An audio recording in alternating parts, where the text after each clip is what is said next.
Good day, and welcome to Peabody Q1 2025 earnings conference call. All participants will be in listen-only mode. Should you need assistance, please signal a conference specialist by pressing the star key followed by 0. After today's presentation, there will be an opportunity to ask questions. To ask a question, you may press star, then 1 on your telephone keypad. To withdraw your question, please press star, then 2. Please note this event is being recorded. I would now like to turn the conference over to Vic Swick. Please go ahead. Well, thank you, Operator, and good morning, all.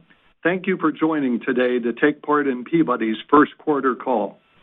Remarks today will be from Peabody's President and CEO, Jim Grech, CFO, Mark Spurbeck, and Chief Marketing Officer, Malcolm Roberts.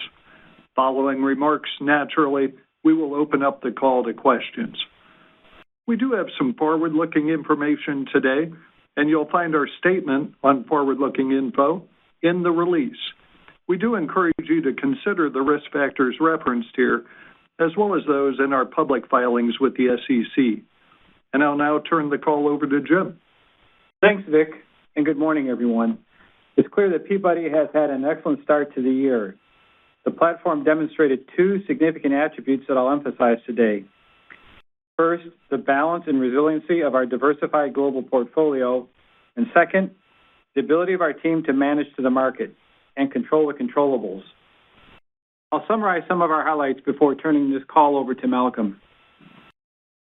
First of all, our Peabody team did a great job of cost control in the first quarter, coming in below our expectations for both the Seaborne Thermal and Met Coal segments. And our U.S. thermal segments came in at the low end of our first quarter cost target range. Our ability to manage costs is a key driver of success at a time of cyclical market softness in the seaborne markets. Peabody also is on budget and ahead of schedule for the Centurion mine, with our ramp-up of production slated for early next year. I'll remind investors that this is an operation projected to have a low-cost structure and among the highest realizations in the steel-making coal universe.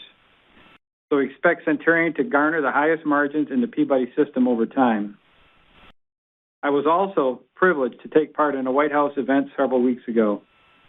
There, the President signed executive orders to revitalize the U.S. coal industry and expand the use of coal-fired generation. The orders are intended to halt a premature and ill-advised retirement of coal generation. This comes at time of rising electricity demand and concerns around generation to serve growing U.S. load for data centers, AI, and a return of American manufacturing. This occurs against a backdrop where coal plant retirements have been receding and the lifespans of U.S. coal plants continue to be extended. Last quarter, I quoted the coal plant retirements that were deferred at 26 gigawatts, and the National Mining Association now tallies 35 gigawatts of deferrals. That's on a total installed base of 172 gigawatts. In 2024, the existing coal fleet only ran at 42% utilization compared with 72% at their historic levels. So coal plants can shoulder a heavier load of meeting U.S. generation demands, including multiple years of data center growth. That's why our position is aligned with the administration's. We believe that all coal power generators need to defer U.S. coal plant retirements, as the situation on the ground has clearly changed. We believe generators should unretire coal plants that have recently been mothballed, and we believe the existing fleet can and should run at much higher utilization levels than it has. On the last point, the U.S. generating fleet has clearly run at higher capacity factors since the first of the year, with coal fuel generation up a stunning 20% over the prior year. It is clear that coal took market share from higher-priced natural gas and other energy sources. Additionally, colder than average winter temperatures in early 2025 led to increased heating demands, elevating coal consumption. I will note that no sooner was the ink dry on the executive orders than we received a call from a utility that we currently provide coal to. They were asking about our ability to supply coal on an extended basis for a major power plant that was on the drawing board for early closure. And just a week later, closer to home, we signed an agreement with Associated Electric Cooperative to supply coal requirements for 2 plants in Missouri. This agreement is expected to total more than 50 million tons of our premium Powder River Basin coal. That would be 7 to 8 million tons per year for a minimum of 7 years.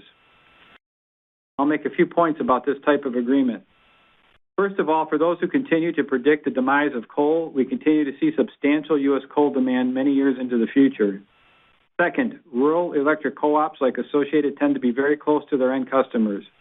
Their boards are often made up of ranchers, farmers, and business people who rely on abundant, reliable, and affordable power.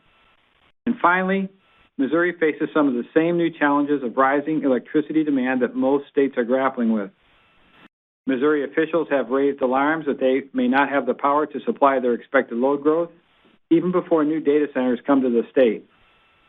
We're aware of other Midwestern states that join some coastal regions in needing to turn away economic growth opportunities since they can't promise the reliable power supply needed to meet this potential new demand. That simply shouldn't be happening in the United States in 2025. And it can be directly linked to the short-sighted rush in some states to replace reliable and affordable power sources with weather-dependent, heavily subsidized intermittent power sources. I'll note that we are also seeing multiple states pass legislation this year that bolsters coal-fueled electricity. These laws often require that any existing power generation replacements be online before coal plants potentially retire. And they also mandate that these energy forms be reliably dispatchable. That's something that weather-dependent intermittent power sources such as wind and solar, for all our benefits, lack. As the largest U.S. coal supplier, it's worth noting that it has been some time since we've seen policy trends and supply-demand fundamentals both move in the right direction. But these are exactly the current market dynamics. That's a brief summary of highlights from recent months. I'll now turn to an update on Peabody's acquisition of premium steelmaking coal mines in Australia from Anglo American. Yesterday, we notified Anglo of a material adverse change that impacted Peabody's planned acquisition of the steelmaking coal assets from Anglo. The material adverse change notice relates to issues involving the Moranbah North mine, which, as you may know, remains inactive following what was described as a gas ignition event in March. While we have been nearing completion of the steps necessary to complete the acquisition, the issues at Moranbah North have created significant uncertainty around the acquisition. A substantial share of the acquisition value was associated with Moranbah North. A number of facts have brought us now to our position that a material adverse change has occurred. I'll share several examples. First, standing here today, there is no known timetable for resuming longwall production. Second, we understand that workers had re-entered the mine to conduct safety inspections only. Third, the Queensland Mining Union safety representative has stated in the media that he believes it will take a year or years to resume longwall production. Fourth, in conjunction with this incident, the Queensland government has called for a sweeping review into coal mining safety, which we expect could further delay a return to mining. And finally, Peabody's own experience is that recovery from mine ignitions can take longer, oftentimes much longer, than originally contemplated. Under the company's acquisition agreements, if the material adverse change notice is not resolved to Peabody's satisfaction and done so in a limited time frame specified in the agreements, then Peabody may elect to terminate the agreements. We obviously will keep the market apprised of major developments here. Malcolm, I'll now turn the call over to you to discuss global market fundamentals in more detail. Thanks, Jim. And I'll add a few details to your comments regarding U.S. dynamics before turning to seaborne markets. There's no question that the strong start to U.S. generation has drawn down stockpiles at both mines and customers. We estimate that U.S. generator inventories have declined by more than 25% on a days burn basis since the beginning of the year.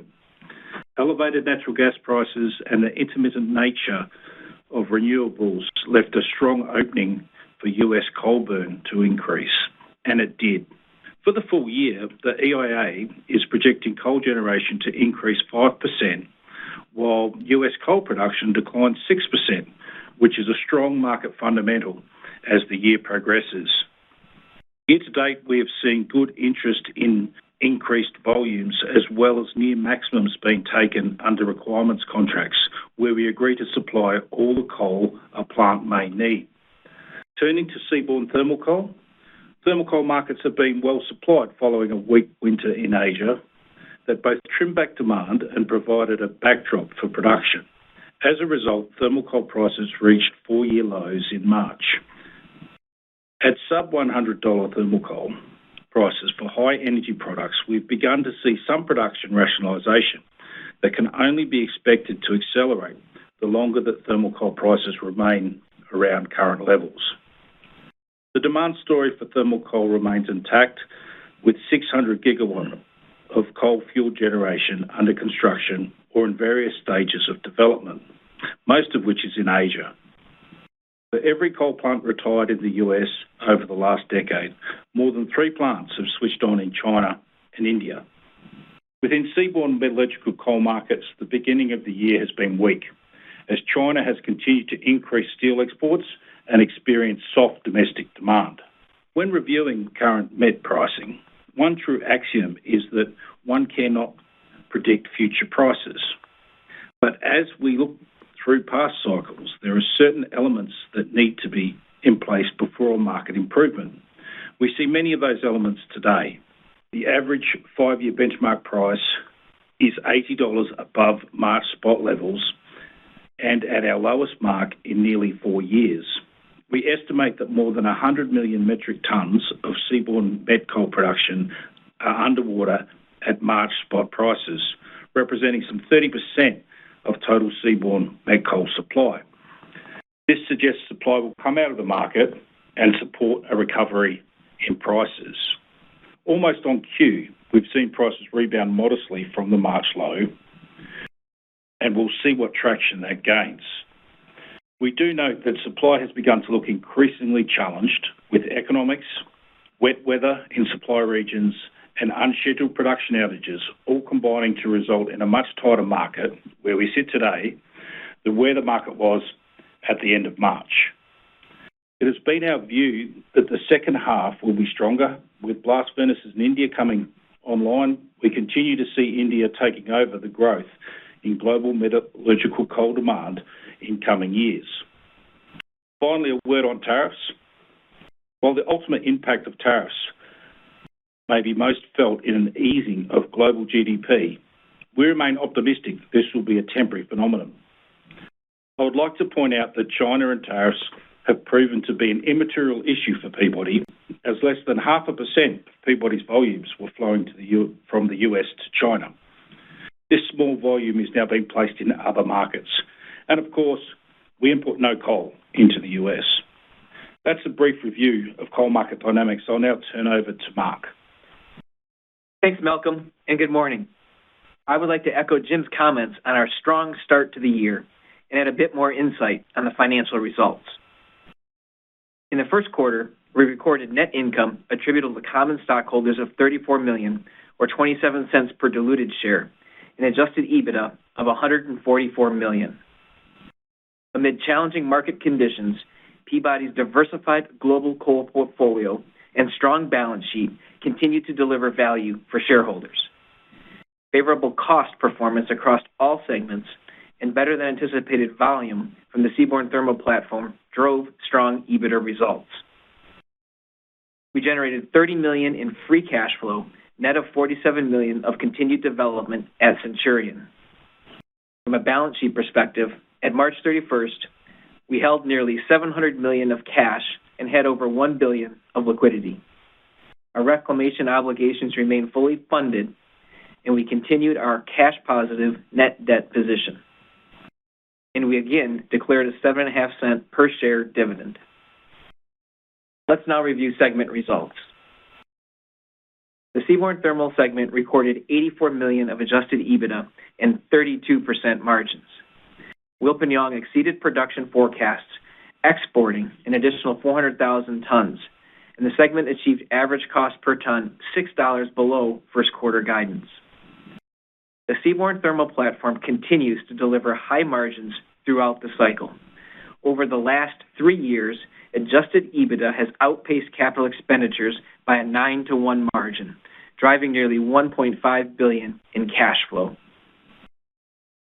The Seaborne Metallurgical segment reported $13 million of adjusted EBITDA.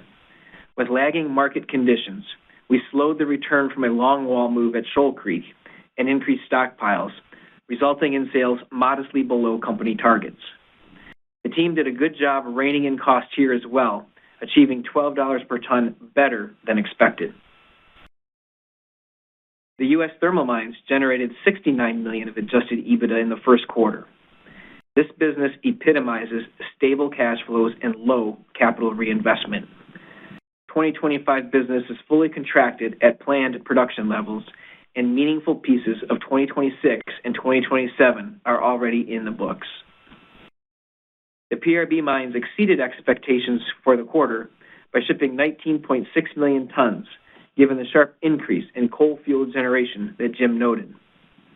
With a strong start to 2025, the company anticipates increasing demand throughout the year. PRB costs are at the low end of expectations, and the segment generated $36 million of adjusted EBITDA. The other U.S. thermal mines delivered $33 million of adjusted EBITDA. Sales were modestly less than expected as the company replenished stockpiles following a longwall move at 20 Mile. Compared to the previous quarter, costs per ton were down 6% and at the low end of company expectations.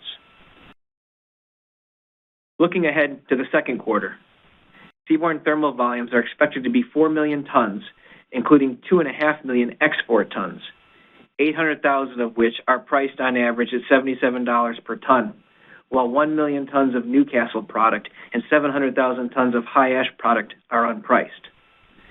Costs per ton are expected to be between $45 and $50 per ton, more in line with full-year guidance after first quarter's outstanding performance. Seaborne Met volumes are expected to be 2.2 million tons, a significant increase from Q1 results as both Shoal Creek and the Coppabella-Moorvale joint venture return to full-year production run rates. Costs are expected to be between $120 and $130 per ton as we have a longwall move at Metropolitan and we continue to reconfigure Coppabella for long-term success. In the PRB, we expect to ship 19 million tons, slightly lower than last quarter as we enter the traditional shoulder season. Costs are expected to be up modestly for the quarter in the range of $12.50 to $13 per ton due to lower anticipated shipments. The other U.S. thermal coal shipments are expected to increase over the first quarter to 3.3 million tons as 20 Mile returns to normal production levels. Costs are anticipated to be between $41 and $45 per ton, a little better than the first quarter on higher anticipated volume. In summary, we delivered a strong first quarter, remained laser-focused on cost containment in a soft price environment, and achieved development rates ahead of plan at Centurion. Together with the second quarter, we expect to be right on plan through the first half of 2025 and positioned for an even stronger second half of the year. Jim, I'll now turn the call back to you. Thanks, Mark. I'll conclude by saying I trust what you have seen here today is what I see every day when I look at Peabody, a management team that has delivered and is committed to delivering strong results across all cycles, a business that is very well situated against the macro trends moving through the system, a portfolio that is well positioned and improving in its ability to maximize margins and generate substantial cash flows, and a leader in our industry with our large-scale, broad diversification, superior quality product mix, and long-lived asset base that will be working to create increasing shareholder value for decades to come. In total, a company I'm extremely proud to be part of, one you can be proud to be associated with. Operator, we can now open up the line to questions. We will now begin the question and answer session. To ask a question, you may press star, then one on your telephone keypad. If you are using a speakerphone, please pick up your handset before pressing the keys. If at any time your question has been addressed and you would like to withdraw your question, please press star, then two. At this time, we will pause momentarily to assemble our roster. Our first question comes from Nick Giles from B. Riley Securities. Please go ahead. Thank you, operator. Good morning, everyone. Guys, I first want to say nice job on the quarter here. My first question, with yesterday's announcement of your notification of a MAC related to Moranbah North, you mentioned a few factors that you believe constitute a MAC, and I was curious if you could outline what the process could look like from here. And, I can appreciate these things take longer. Is there a view that the mine could be at risk of being permanently sealed, or is it a matter of taking longer than currently outlined? Thank you very much. Hey, Nick.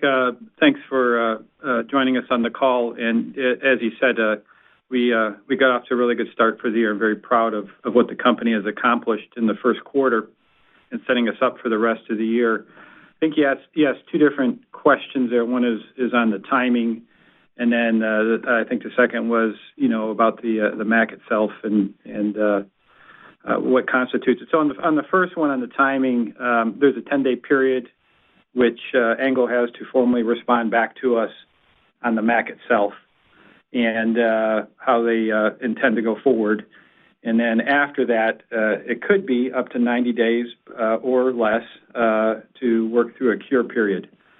So it sort of sets the boundaries there of where we're at on timing. And there's quite a few variables in there that could affect the 90 days to make it, a shorter period. But that would be the outermost length of time to try to agree on some type of cure. And so on your other question, on the MAC itself, I will say that, we said there was, I cited some variables in my comments. And, we are under NDA, so there's only so much information that we can put out there. I will say, though, that we have employed quite a few technical experts, consultants, plus our own internal team, and we went through a very rigorous analysis of the situation and its potential impacts, and we view them to have the potential to be very, very significant. So, in elaborating on the comments that I made just a few moments ago, as we stand here today, there is no known timetable for resuming longwall production sustainably. That is just not known, and it isn't even known if the current longwall will ever run again. That is not known at this point in time. Our own experience has been from mine ignitions.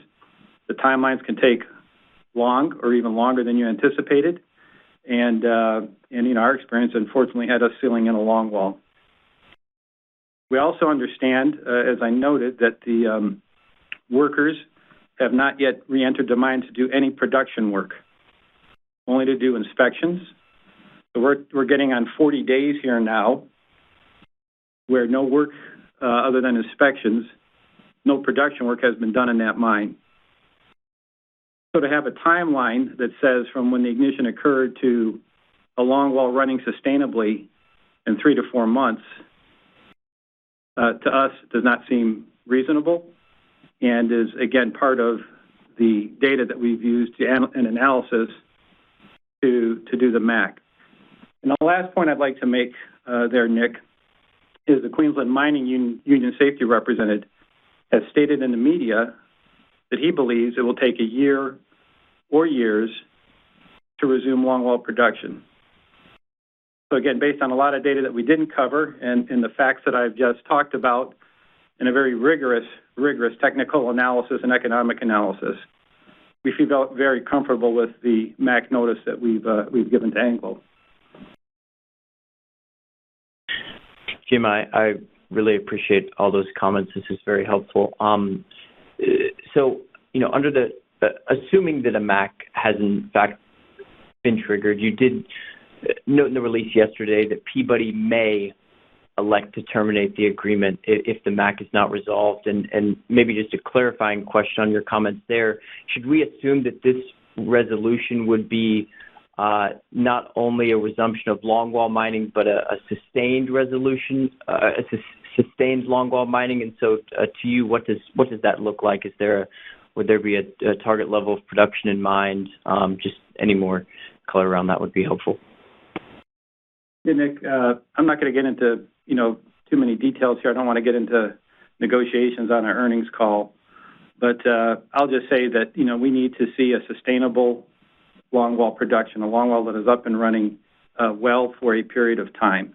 And so I'd just like to leave it at that. And we'll see where that takes us, if anywhere, in future discussions. Hey, fair enough. And one more, if I could. I mean, how should we think about the permanent financing process as these issues at Moranbah North play out? Should we assume those discussions are on hold, or any color you could share around that? Good morning, Nick. It's Mark. With regard to financing, we had kicked off our marketing and well across nearly 50 firms. Very strong interest in underwriting the transaction. Large support. Unfortunately, when we were scheduled to kick off our management discussions and meetings with these investors, the event happened the very same day. We held those conversations, but it's clear now that with all of the uncertainty around Moranbah North, and as Jim mentioned, this most significant piece of the transaction, investors, much like us, aren't willing to underwrite that uncertainty. So until further clarity is noted, our financing is on hold.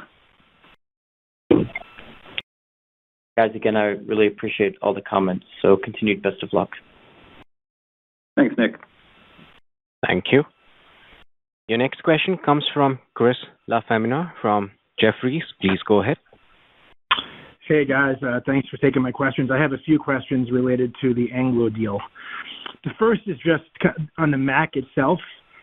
Moranbah North has a history of gas-related safety stoppages, and Anglo had always talked about the risks in the mine. It had grounded stability issues and, again, high levels of gas, and they've had incidents in the past. And, obviously this one seems to be a little bit more severe, but it's not really that inconsistent with what we've seen historically in this asset. So the first question is, what's different about this event that makes it a material adverse change versus what we've seen historically in this mine? Chris, again, I'm not going to start getting into, past events versus this event. I'm just going to comment on our belief under our agreements with Anglo that this constitutes a MAC from where we sit today. And again, on the points I just made in responding to Nick, we feel very, very confident in our approach and the claim that we've made based on the data that we've done with this incident. Okay, thanks. And then secondly, on timing, so the Anglo has a 90-day response period to present a MAC cure, and if it's to your satisfaction, obviously the deal can still go forward, and if it's not, if we assume that there's some progress, what has to happen for the long stop date extension to kick in? So because, I think there's two different extension options, which could actually take us to early next year, or middle of next year. And, obviously the more time that we have, the more likely it is this mine can actually come back online. So do you have to agree with the request for a long stop extension in order for that to actually happen, or does Anglo have to prove that there's progress and there's an arbitrator that decides on that? How does that all work? Chris, you got a lot of questions or a lot of different points in there. And again, for the process that we have here with the MAC, they have 10 days to respond how they wish to go forward or not. And if we're going to try to cure, it could be up to 90 days to work through that process. And I'll just state again, we have to be satisfied with the cure to accept it. And if not, we do have the option to proceed with the termination. So the long stop date and what you're talking about, I think has to, is again, not trying to get into this too much, but I think that's referring to just the closing process of the sale. And that's a different process. So don't get the two of them, intertwined with each other. Okay, got it. And then finally, just in terms of different possibilities here, if we assume that this mine comes back online, well, then the deal will close. If the mine is permanent, that I would think would trigger clearly a MAC. But what if there's a kind of a scenario where there's a timeline, but the timeline is relatively long? And would you consider various different structures around the deal? So, for example, in the initial transaction, you have these contingent deferred payments on a Grosvenor restart. Is that the kind of thing you consider from Moranbah North as well? Is it really around structure and price, and you still want to get the deal done if you're confident that this mine can come back online, even if you do have the option to walk away from the deal because of the MAC? I'm not sure if I asked that question well, but I think you asked it well, Chris. But I'm just not going to get into speculation on different structures, how this can be solved going forward. We'll get into those discussions with Anglo. I'm looking forward, hopefully, to getting into those constructive discussions with Anglo. I will just say that however we go forward, there just has to be a recognition that there is a significant value impact on Moranbah North because of this situation. And again, a pathway to sustainable longwall performance is a key thing that we'll be looking for. Got it. Thanks, guys. Good luck. Thanks, Chris. Thank you. Your next question comes from Katja Janik from BMO Capital Markets. Please go ahead. Hi. Thank you for taking my questions. Maybe just one more quick one on the acquisition side. I think you mentioned that all financing is not now on hold. Does that also include potentially selling any minority interest in the Centurion mine? So, Katja, there is no correlation or tie-in between the two processes. They would go forward or not, completely independent of each other. They were not intertwined in any way, fashion, or means at all. Now, the Centurion process, we have been exploring and continue to explore a potential partial sale.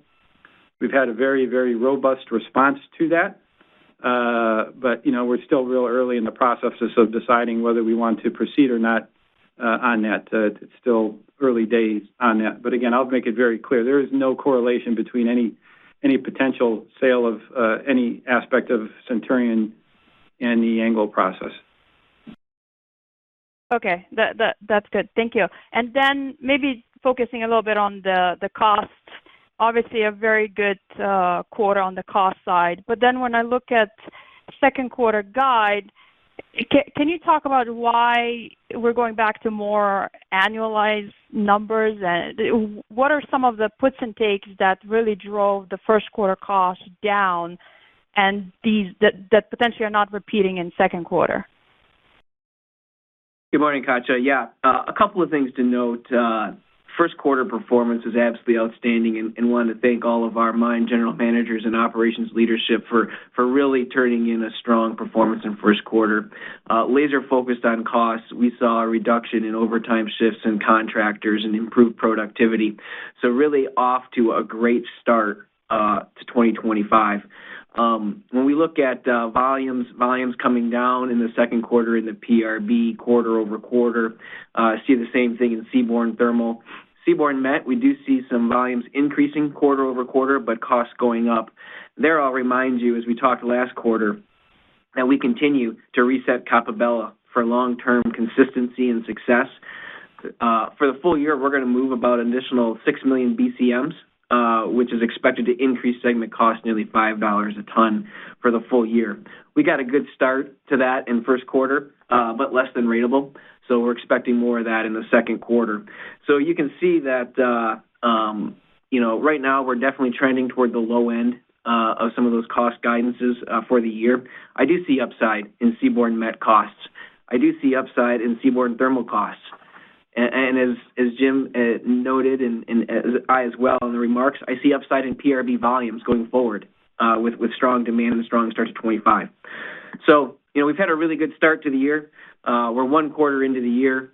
We haven't changed our full year guidance, but are definitely trending in the right direction. Thank you. You're welcome. Thank you. Your next question comes from Nathan Martin from The Benchmark Company. Please go ahead. Thanks, operator. Good morning, everyone. Congrats on the quarter. I'm going to come to the Shoal Creek mine for a second. You guys mentioned the slower restart of the longwall there due to market conditions. Is this just a lack of demand, low price, maybe a combination of both? And then, with net costs in the first quarter well below guidance, Mark, you just highlighted some of the items there. Even on fewer shipments. Did the delayed restart of Shoal Creek have anything to do with that? Did that help? How should we think about that mine going forward this year? Hey, Malcolm here. I'll let Mark talk to cost.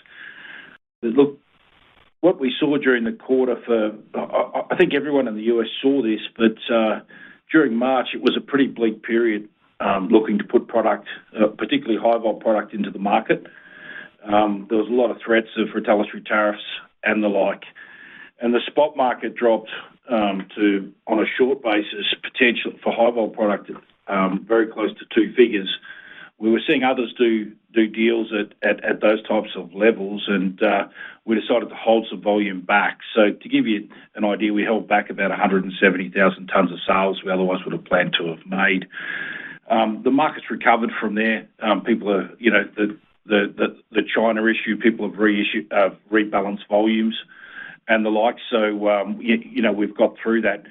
But it was prudent to hold off the restart of the longwall because we wanted to be sure that, we had the product placed for the next quarter. And, you don't want to stop a longwall once you've started it. So that was really what we did there. I think that may have helped cost, but Mark might be able to help a little bit with that. Yeah, sure, Nate. Shoal Creek, it did not help improve costs in the first quarter. It actually probably impaired it a bit with the lower production, increased costs there.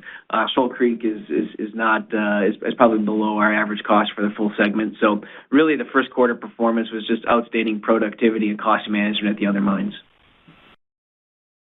Okay, that's helpful. Just maybe a follow-up there. I mean, Platts, I think high-vol A index is around $176 a metric ton today. If we look at the net back there, Malcolm, what does that look like? Are you guys still making a margin? It sounds like you should, based on Mark's comment, that it's one of your lower cost met mines. Yeah, look, this will be the third quarter that I talked to this issue. And, the issue is that there's a high-vol index, which is an FOB index for predominantly supply into the Atlantic market. But the Atlantic market is pretty lackluster in demand at this time. So you've really got to look at what the delivered price is into Asia. And at the moment, the delivered price into Asia is somewhere between, say, $160 and $170. And, the freight on that is somewhere between $30 to $35. So that gives you an idea on a metric basis what the net back would be FOB. So a little way below the high-vol A index would be how I see it. Okay, appreciate that. And then shifting over to the Seaborne Thermal segment, obviously strong quarter there in the first quarter, 4.4 million tons of sales above your original guidance. It's like 2Q guidance is 4 million tons. So that puts you guys at, 8.4 million tons in the first half, which we annualize is well above the high end of full year guidance. So maybe talk to us a little bit about what's expected, in the second half. Is there something that's going to weigh on shipments, or could we be positioned to maybe, improve on that full year guidance range? Nate, a couple of things. First, remember that the Wambo underground mine is coming offline mid-year, end of production there. So we won't see any production in the second half of the year from the Wambo underground for that segment. I'd also say Wilpinjong had a very, very strong first quarter. As we noted, an additional 400,000 tons above expectations. That will not repeat itself. So pull that out, and you're looking at lower production for Wilpinjong in the second half of the year as well. Got it, Mark. Thanks for that reminder. And then maybe finally, Jim, you mentioned attending the signing of the executive orders aimed at supporting U.S. coal production and coal-fired power generation. You called out a couple items, but maybe it'd be great to get some additional thoughts on how you think some of these could impact your business, whether it's federal leasing or 2-year waivers from MATS or any other potential changes. Thanks. Yeah, Nate, as far as leasing goes, that really doesn't have any impact on us. We have, very strong leases, and we have decades and decades of reserves. If there's some decreases in royalties, which be occurring, that would be certainly helpful to us. But our position is really strong in our leases out west or in the Midwest with the reserves we control as well. And I think the most impactful. There's a lot of changes, a lot of regulations. It's sort of dizzying when you look at everything the EPA tried to do over the past years to damage coal-fired generation and to undo that. we can talk for hours about all of the things that have to be done. And I will say that through the executive orders and the meetings that we've had with the EPA, with the DOE and the DOI, they're focused on all of those items. But, if I had to give you one specific thing, Nate, it's, the edict to not close down any more coal plants and to look at, unretiring recently mothballed ones and giving that support so coal generators can feel comfortable to keep the plants open and to start contracting out for those plants. And, I give the one sort of example, and I'll say it's generic because we've had more than one of coal consumers contacting our marketing team to now start supplying them coal again or for longer terms when they thought those plants were going to be shut down. And, of course, the associated contract, which we have been working on some time, as they are very committed to their coal generation and a long-term relationship with us. But to enter into that 7-year agreement for the substantial tons, is what we're seeing is, again, much more interest to enter into term agreements. And I'll tie both of those together as it relates to Peabody. If you're a coal consumer and you want to make sure you have a reliable supply of coal for your plant for many years, you want to go to a low-cost producer, a producer that has reserves to back up these long-term commitments. And our U.S. assets, check all those boxes for our customers. Very helpful, Jim. I'll leave it there. Appreciate the time, gentlemen, and best of luck. Thank you, Nate. Thank you. Your next follow-up question comes from Nick Giles from B. Riley Securities. Please go ahead. Thanks for taking my follow-up. Nate asked it well, so I'll turn to the agreement with Associated, which is nice to see. Maybe just to ask it in a different way, does this agreement change the way you're thinking about deploying capital in the PRB or at your other U.S. thermal mines? And then is there any color around pricing and margin that you can provide? I'm not sure we've seen the agreement flow through to PRB spot prices, but obviously this could be impacting duration. So appreciate any color. Yeah. So,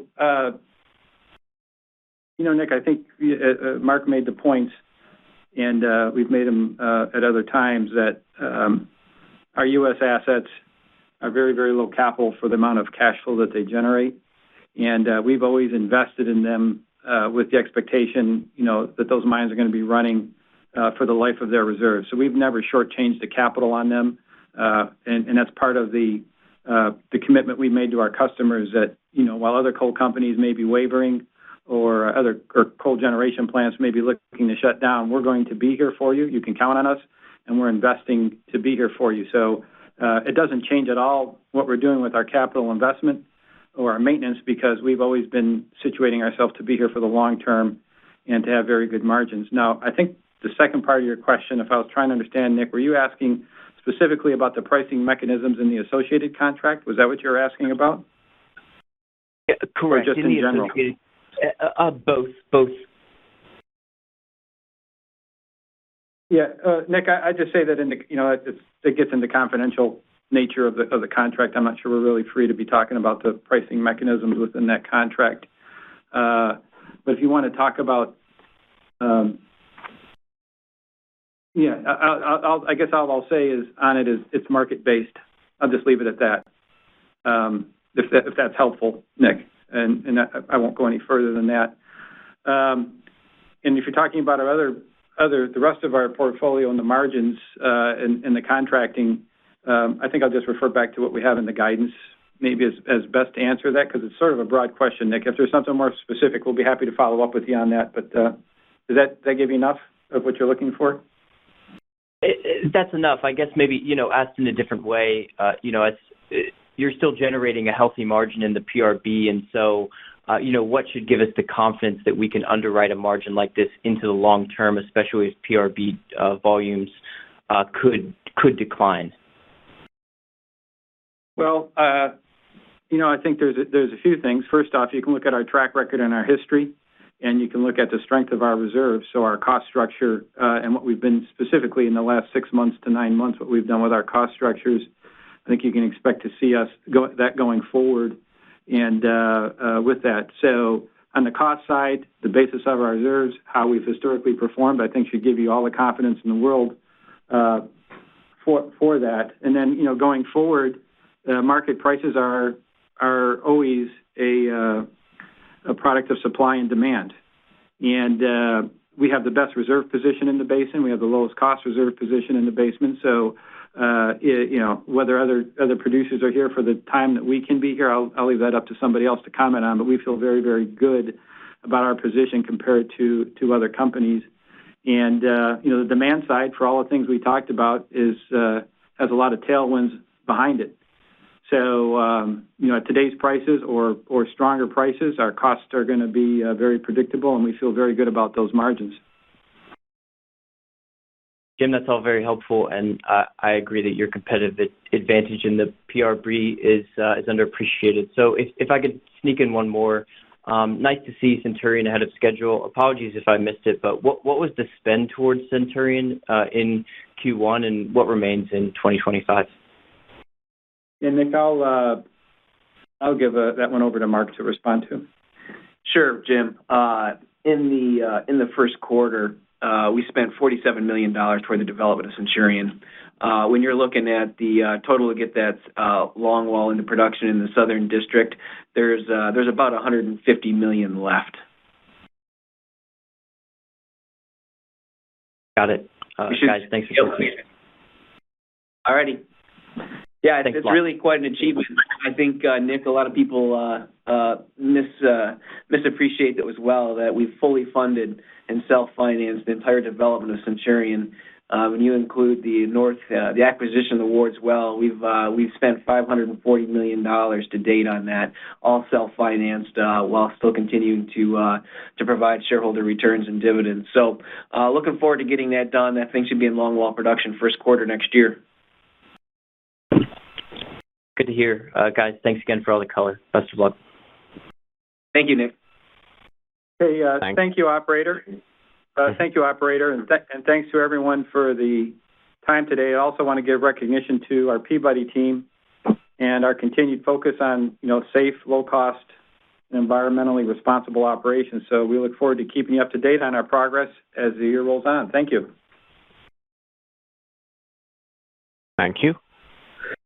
The conference has now concluded. Thank you for attending today's presentation. You may now disconnect.